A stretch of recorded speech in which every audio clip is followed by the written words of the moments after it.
Limestone Journeys is one of the Heritage Lottery Fund's landscape partnerships, which are very exciting and ambitious partnership programmes that bring together traditionally projects that maybe have been dealt with separately, so things like outdoor conservation and protecting built heritage, but also bringing in people's stories, combining all those three strands into one story of really what makes an area special.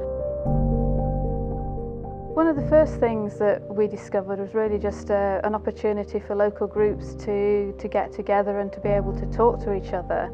Very quickly we discovered that they were obviously having a lot of the same problems, and it was just great for them to be in a room at the same time, to be able to discuss things that they'd tried, things that had worked, things that hadn't worked, and just bringing people together.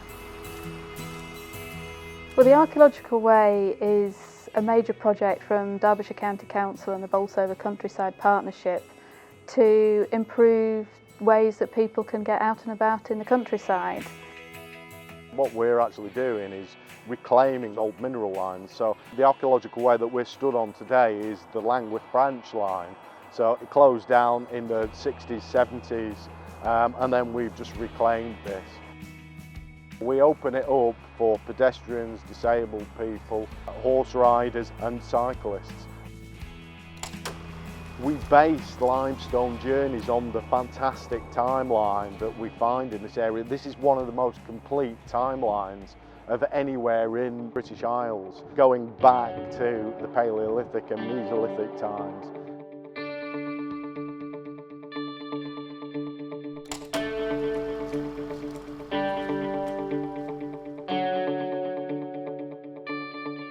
Tim Colton, and I'm Treasurer of the Elmton Community Association, and I was responsible for raising the funding and project managing the restoration of this small barn where we are at the moment.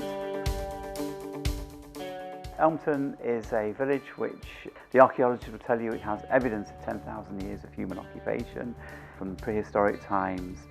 Almost every test pit the archaeologists dig up in the village, they will find 12th century pottery. Year on year it's been falling down, and in December 2013 a tree fell through the roof and we very nearly lost the building. So we decided as a village community it was time to do something about it. It was partly for the building conservation, but also Elmton's population of little owls nest in this building. We managed to get the vast majority of the funding was provided by Limestone Journeys, for which we are immensely grateful. Had we not had the Limestone Journeys funding to do what we've done, the building would almost certainly have collapsed within the next 12 months or so and would never have been repaired. So, you know, we have salvaged something that is now a usable facility.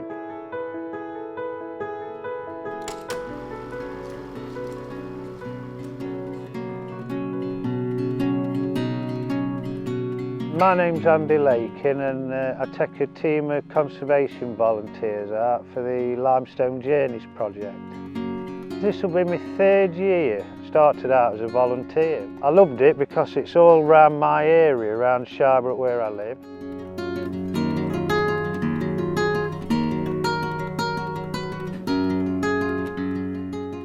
Benji's my pet dog. He didn't like people or other dogs. He still don't like other dogs, but he's been coming out with volunteers, and I told him to leave him alone to start with, and he's just loved it now. He's become a bit of a mascot.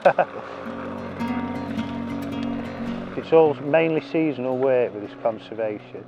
Through the winter we've been thinning Plesley pit wood out for the local community. Mainly hedge planting and hedge laying, restoring hedgerows. When it's hot in summer we've been doing dry and lime mortar walling, because that's the style of walling round here. I mean, we're all amateurs really, we're not walling qualified, so we've been on a couple of courses to see how it's done. Dry stone wall, they're all funny shapes and it takes a lot longer. We were doing it 2 summers and that's 80 odd metres length. But yeah, it's enjoyable. Talk of the devil. Come on, Benji. I'm talking about you. Getting on a bit now, 13, but he loves coming out with us.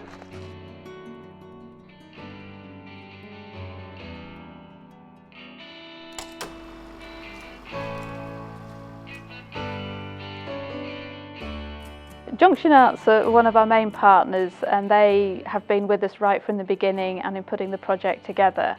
And they have a strong background in giving people an opportunity to take part in art sessions and bringing in people to the area to show how a living can be made by being an artist. So in the development of the archaeological way, we realised that there was a possibility of getting people involved at places along the trail where we knew that artwork could go in. So particularly with the mural at Plesley, it was a major point on the trail and was very unloved and quite dishevelled and not a pleasant place to want to walk. So by involving the local school children, we were able to bring in a very experienced artist who got them all very involved in thinking about the journey through the limestone and in bringing in some of the symbols from that history.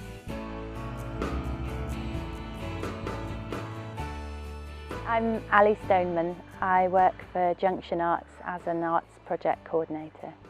They did this absolutely fantastic mural that runs the whole length on both sides of the underpass, which kind of references the history, the geography, flora and fauna really, and the concept is a timeline map, and they actually use the River Meaden as the timeline, if you like. But we also have the bridge that goes over the A632 in Nether Langwith. There's a poet, Liz Cashton, who created a poem from words that came from the community, and there are metal panels that actually line the bridge on either side, and if you follow the words, you can read the poem as you walk down one side and then back up the other. One of the things that we were hoping is by using the local children that they would have a sense that they'd created something special and the place would stay looked after.